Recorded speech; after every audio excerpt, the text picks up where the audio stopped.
What's up, everybody? Duke here. Hope you all are being safe, sane, happy, and healthy through these really crazy and depressing times going on in our world today.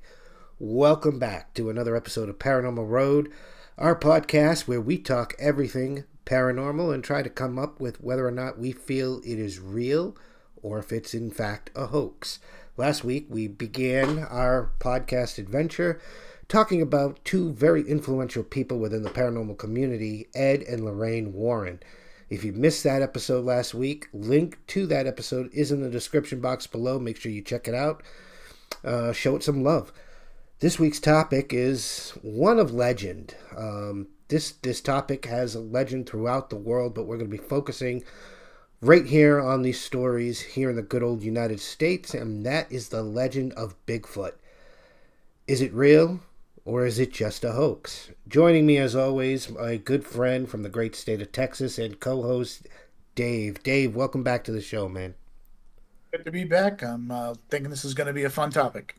Oh, definitely. Now, you all know that I'm a ghost hunter, and I'm a firm believer in hauntings and spirits and ghosts. And Dave, as silly as this sounds, man, I'm not too much of a believer in Bigfoot.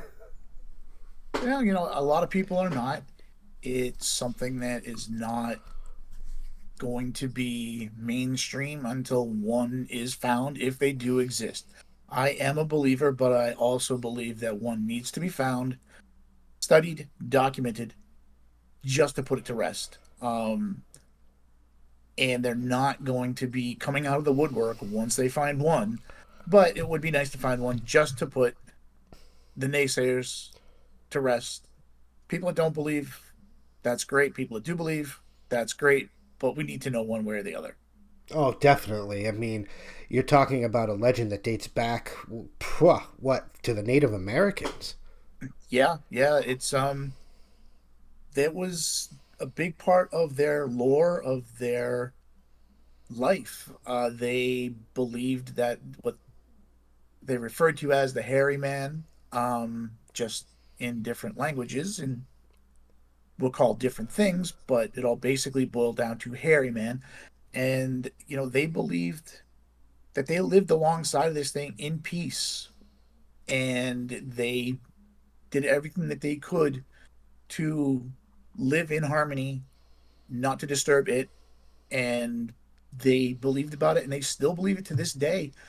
And my big thing with the Native American culture on this, they had nothing to gain from saying that they believed in this creature. There was no monetary gain that they could make from this at that time. You're talking, there really was no monetary system at that point. They were traders, and there was no way for them to get a monetary gain from saying, "Hey, I think I saw a Bigfoot. I think I saw a Sasquatch." They believed it. It was part of their life.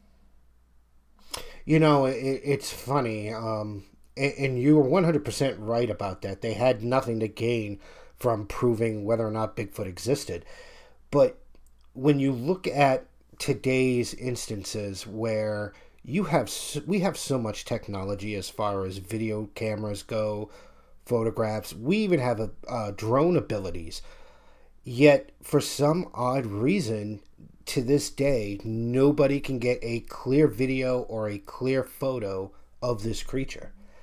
And I don't know if maybe that's what kills it for me, because this is supposed to be a very tangible creature that supposedly lives in the wilderness.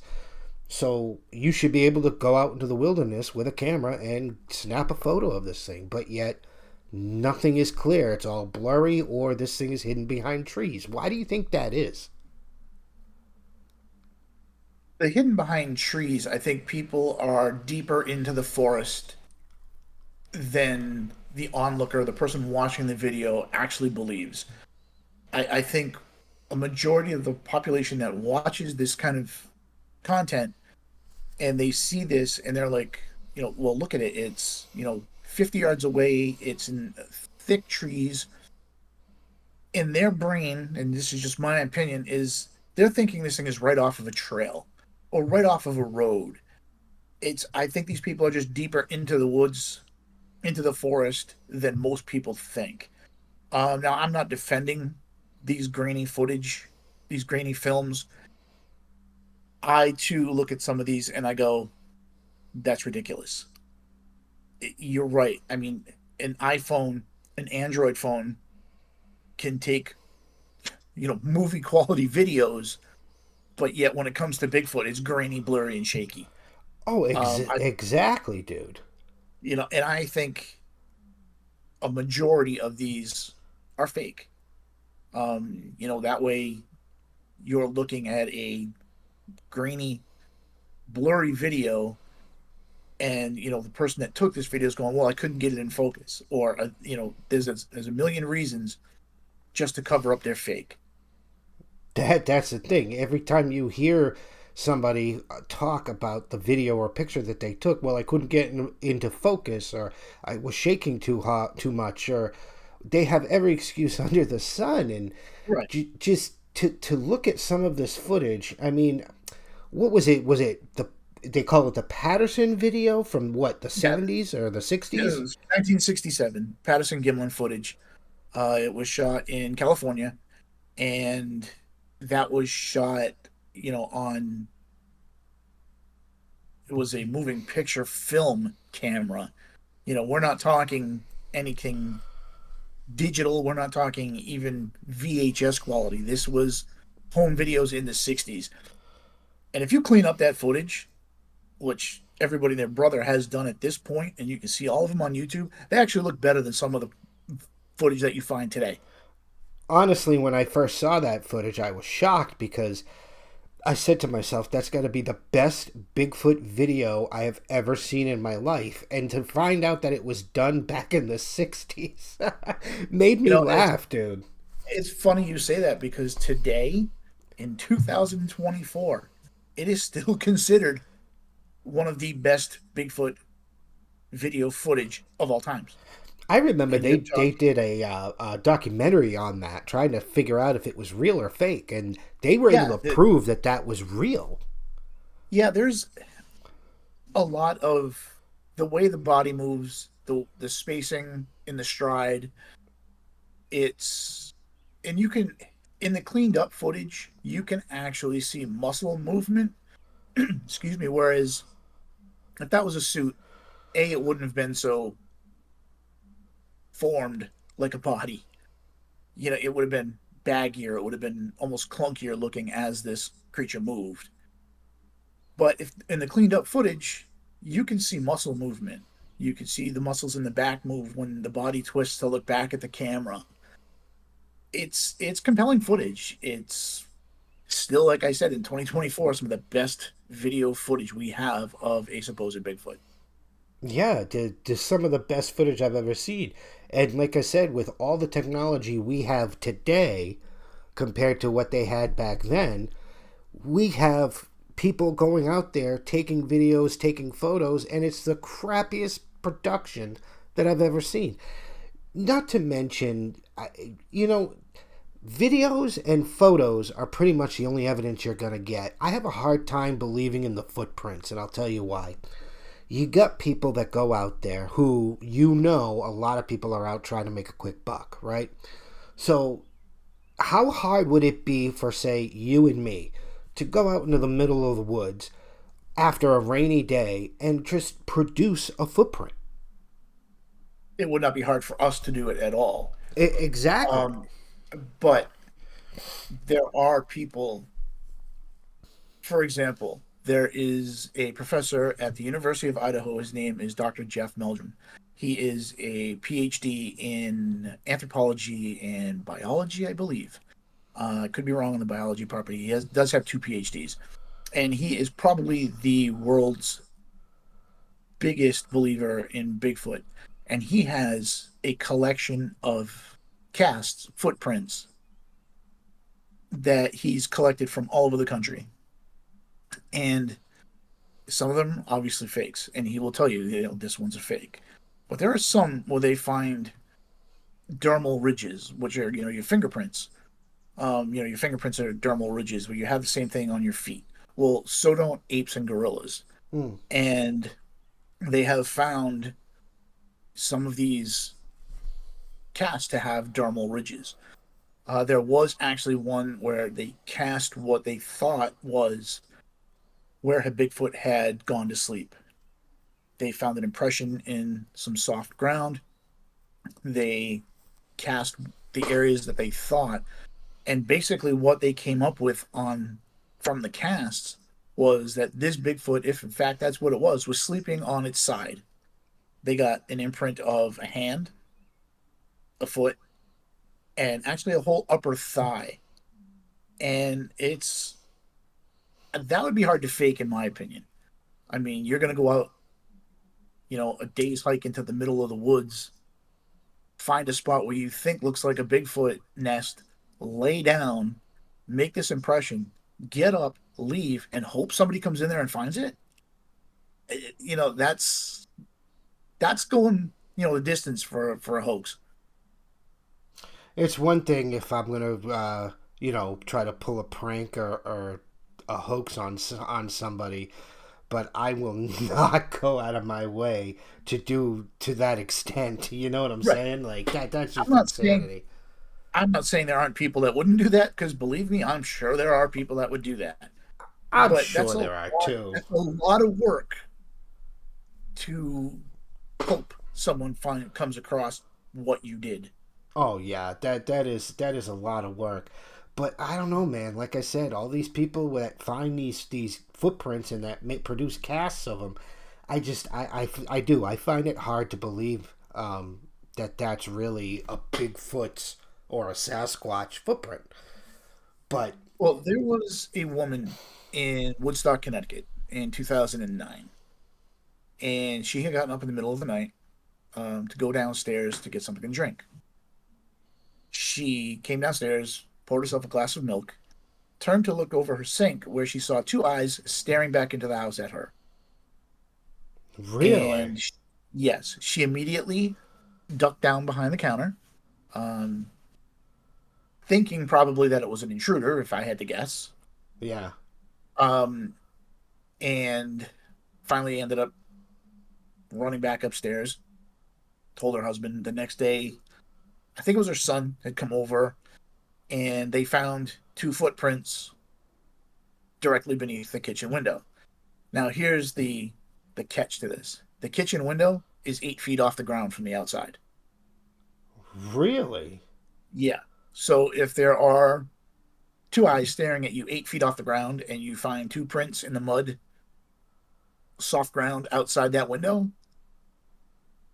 again, yes, could that have been faked? Yes. The story that she told could have been faked.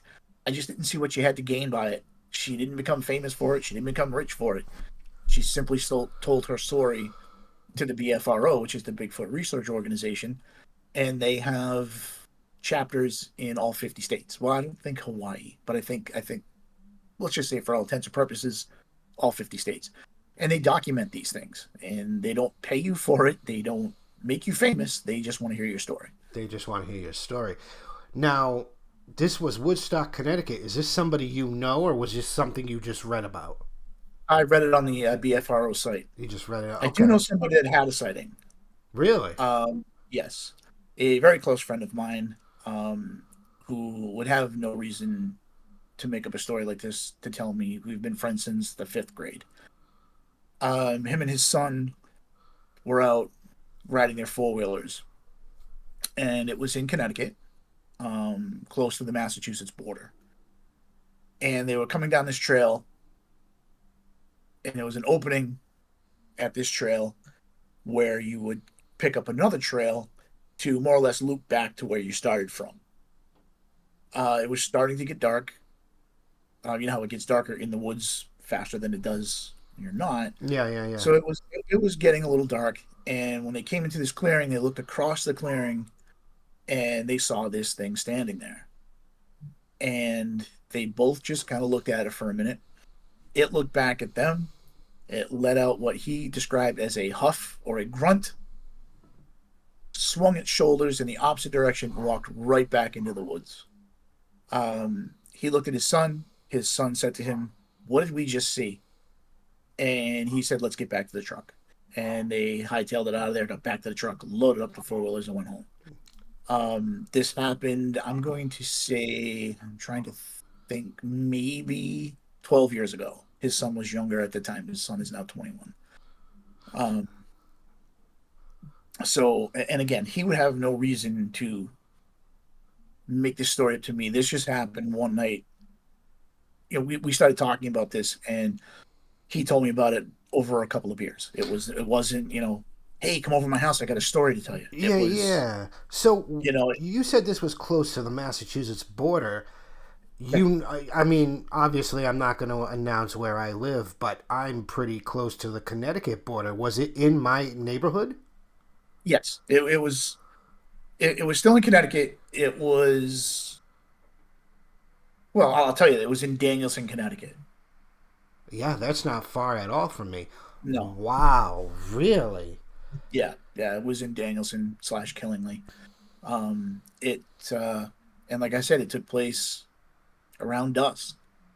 Yeah, I mean, as for everybody who's listening to this right now, the area that, Dave's referring to, it's a very small town, but they have a lot of woods in that town. Yeah, it's a It's lot of state forest. It does butt up against Massachusetts state forest as well. Yeah, there's a lot of wilderness down there, and it does butt up against the state of Massachusetts. That's actually a very interesting story. Yeah, there's another.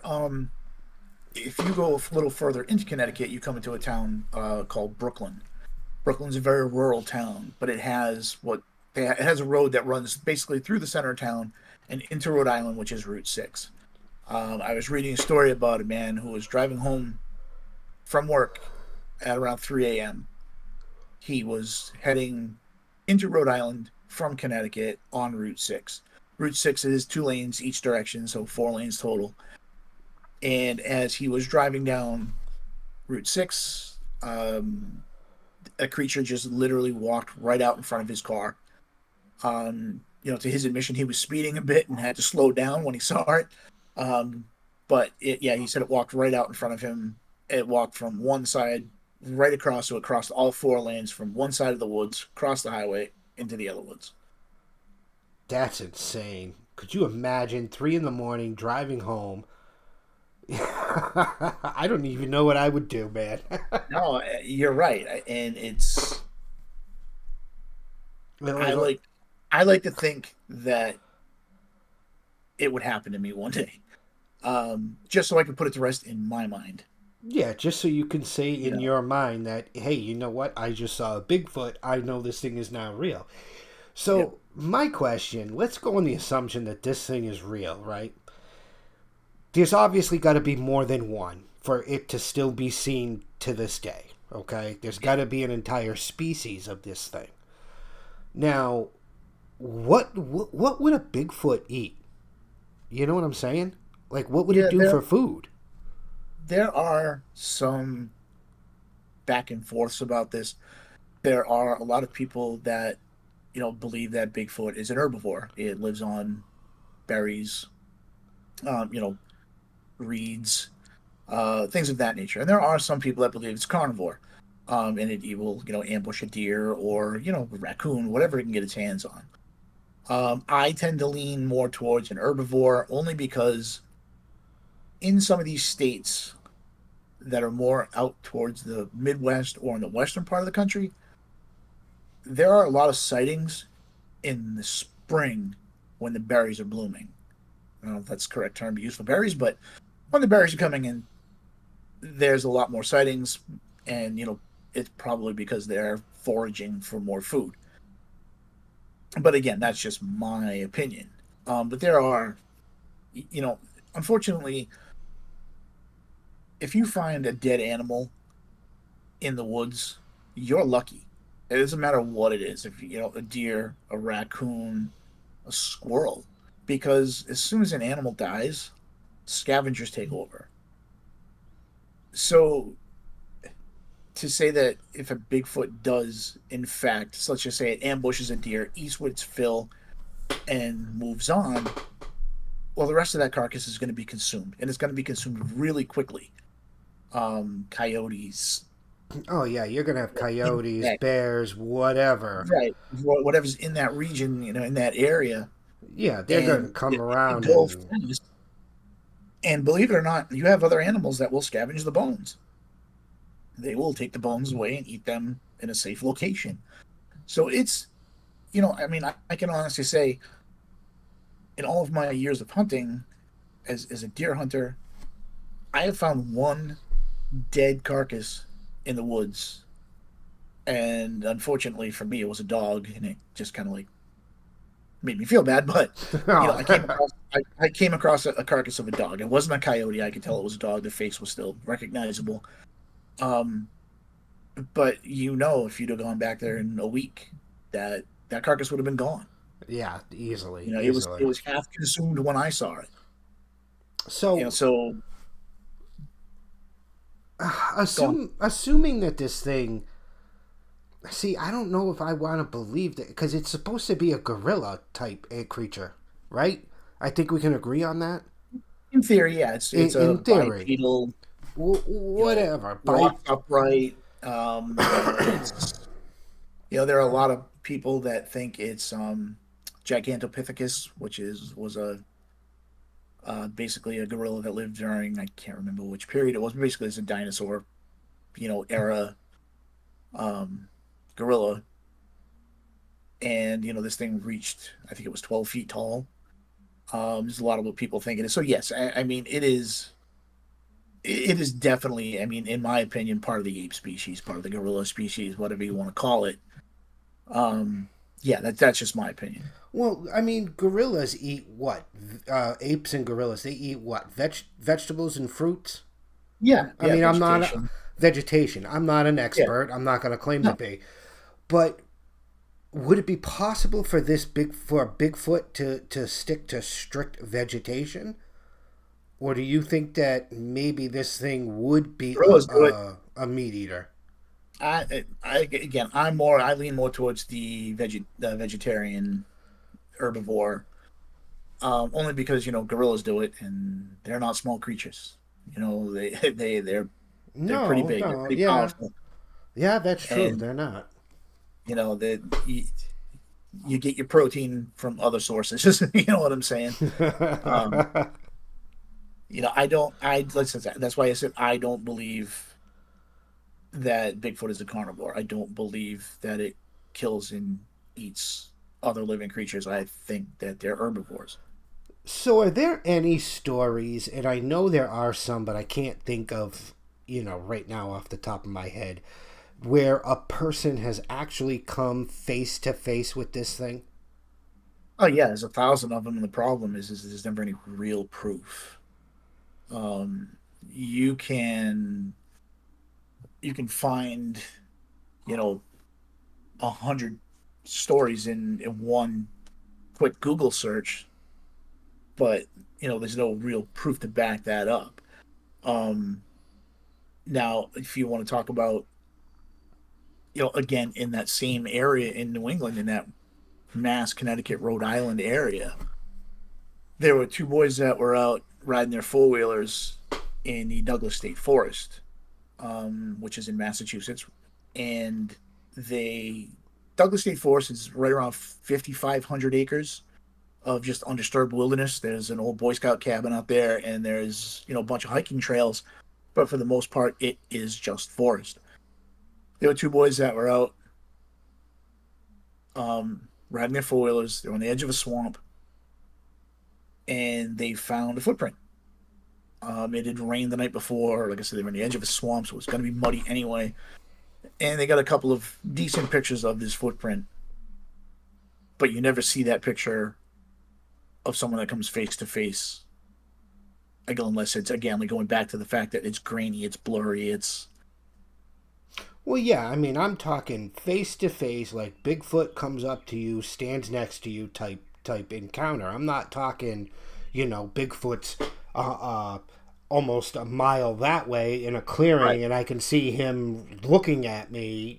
You know what I'm saying? I'm Right. talking face to There are a ton of face. stories. A ton of stories. There's one story that this gentleman was a former special forces in the army, I believe. He was out on a hike and he decided that he was going to go off trail.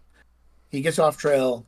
He is hiking through the woods, and suddenly there is something throwing rocks at him, and he can hear it. So, I mean, long story short, he decides he's going to get out of there. He's going to head back. As he's heading back, this thing is paralleling him through the woods, and it's very close, and he can make out the form, and it's just keeping pace with him. And this man is thinking to himself, is this where I die? Do I become just another guy missing in the woods? And but again, it's just a story. And I like to believe that a good portion of these people's stories are true. But again, you don't know. Once that fear factor kicks in, your mind's going 100 miles an hour. You're just looking to get out of there. Oh yeah, I mean, I've come face to face during ghost hunting investigations that I've conducted with an unknown sound, or thinking I see somebody standing in the corner and there really isn't. And you're right, your mind goes 110 miles an hour, and you can't. It's hard to remember pure facts, but Right. one thing I will say, that if somebody came up to me, and they'd have to be stone cold sober, but if somebody came up to me with a Bigfoot story and no video and no photos, I would probably lean more towards believing them versus hearing their story and then seeing a crappy video or photo. You know what I'm saying? It's Yes, like 100%. it's like everybody who witnesses this or experiences this quickly go for the worst camera we possibly have. Right, exactly.